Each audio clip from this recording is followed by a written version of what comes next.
Hi, you may or may not know me, but I am Michelle Mills. I am known as the eczema coach over on Instagram. I have been helping people heal their eczema for about 5 years now. And in 2017, 2018, I was able to heal my severe eczema in 3 months, which I've been telling my story to a lot of new people, and I realized it's truly an amazing story that I would love to share with more people so that they know that one, you can heal from eczema naturally, and two, you can heal quickly. So back in 2017, I had eczema that started off in my elbow crease, and it was spreading so dramatically fast. I believe, 21 or 22 at the time.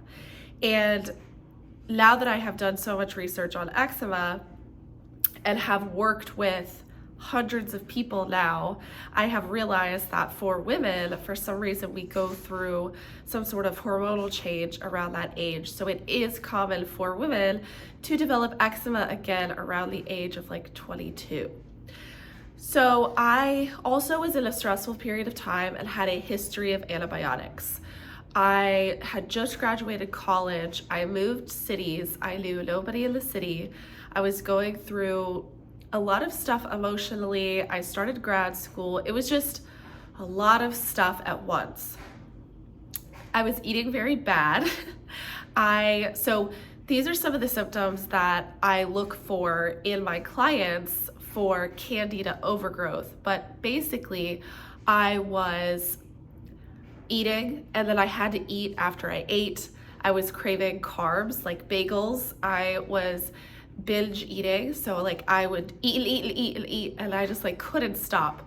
I loved Ben & Jerry's ice cream. The Tonight Dough was like my favorite back then, and I would just eat an entire pint because I couldn't get myself to stop. So it's a really common sign of a gut imbalance, and having my history of the last couple of years before that taking antibiotics, it makes a lot of sense that I ended up at that stage. But my eczema was spreading extremely quickly, so it was like running down my arms, just rapidly. And I was reacting to almost every single food, and the more time that went on, the worse it got. So I ended up getting non-alcoholic fatty liver, which caused me to have a reaction to salicylates. Salicylates are a plant chemical, so it would be found in spinach in high quantities. And by the time everything was like going on, I reacted to even carrots. And carrots are a pretty non-reactive food for people with eczema. I was reacting to everything. And so I ended up coming across a eczema diet. I was watching YouTubers like mad. Like I needed to heal naturally because I knew enough to know that medications are often a band-aid solution. So I wanted to heal naturally, and I didn't want anybody to stop me. Like my parents were so worried about me, but I was stubborn and I wanted to heal naturally. So I was looking at other YouTubers that healed their eczema naturally. I was just everywhere trying to figure out how to fix it. And I finally came across a diet by Karen Fisher. She has books called The Eczema Diet.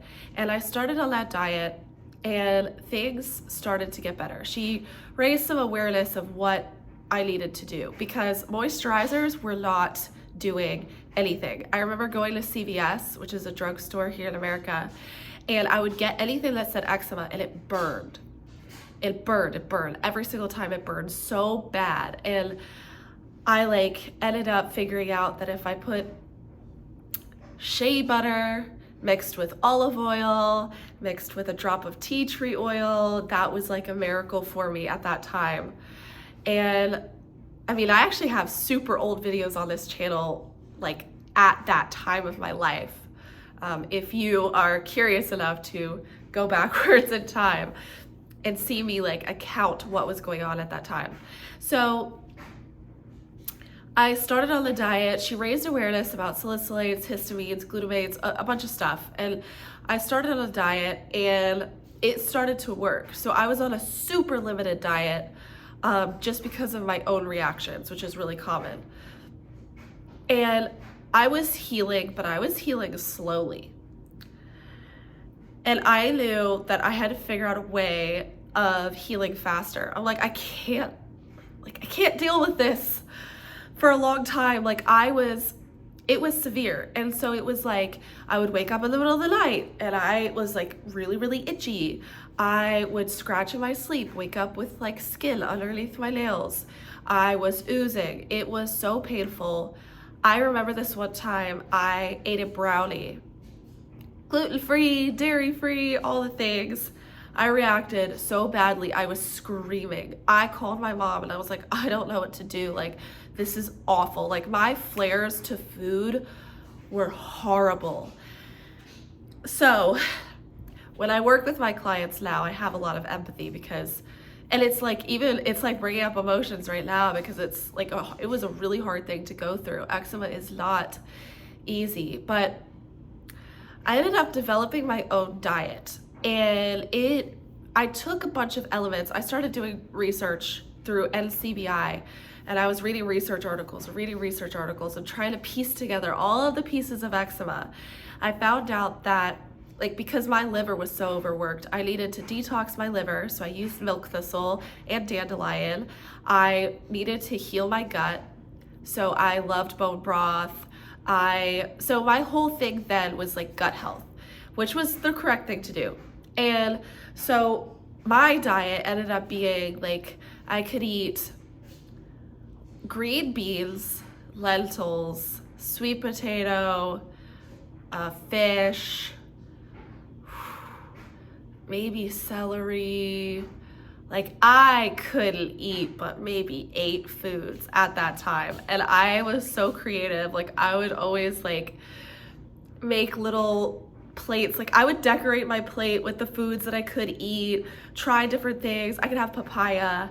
So I would like freeze papaya and blend it and make like a little bit of food there. I could have chayote squash. I mean, when you have a super limited diet, you will take what you can get. I probably shouldn't have been eating lentils and sweet potato at the time. Like, what I know now is not what I knew then, but it worked.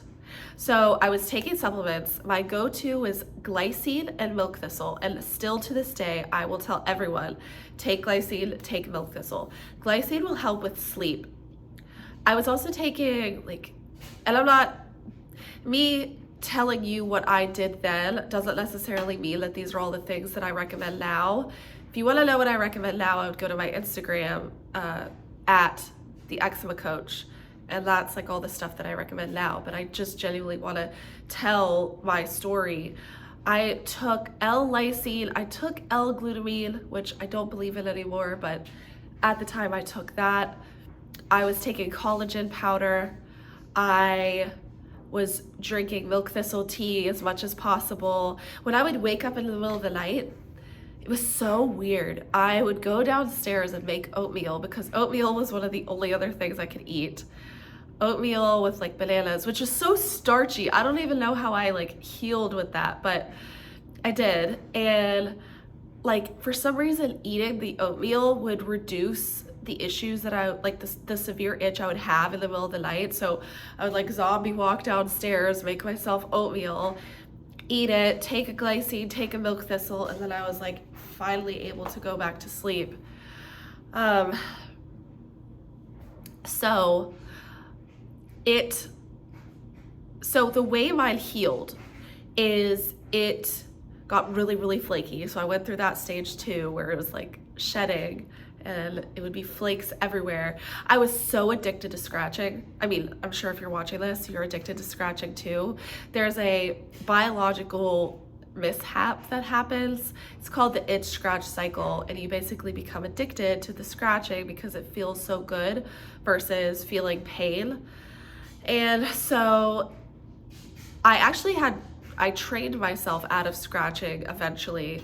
I actually trained myself by putting ankle weights on my wrists so that when I went to move my arms to scratch, the ankle weight would wake me up in the middle of the night. I also would do a mental exercise where I would lay down I would visualize a line going through the center of my body, and I would say low, and I would visualize my hands staying apart from each other, and they couldn't cross this line to like scratch.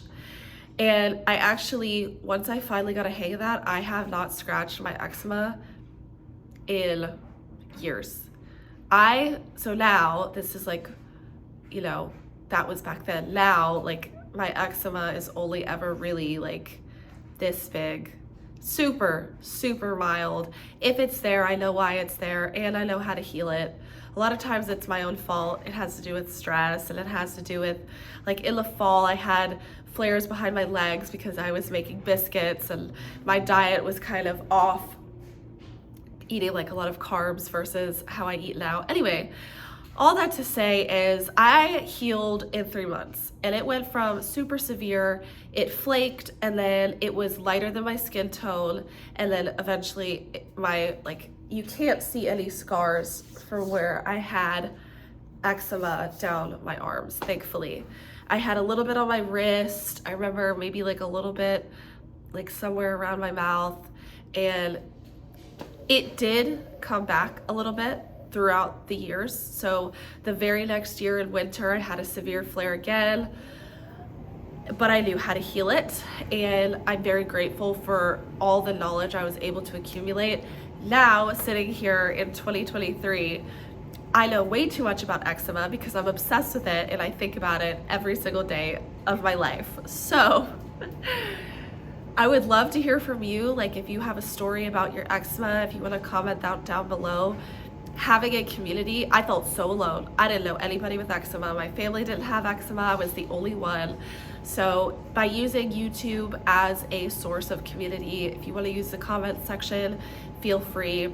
My heart goes out to you because I have been there and I know what this is like, but you can make it to the other side. If you need resources of how to do that, go to the Eczema Coach on Instagram. It's my most up-to-date information. My videos here on YouTube are a little bit older, so they might not be as up-to-date, but I hope you enjoyed me sharing this story, and I hope it inspires you that you can heal naturally. All right, take care.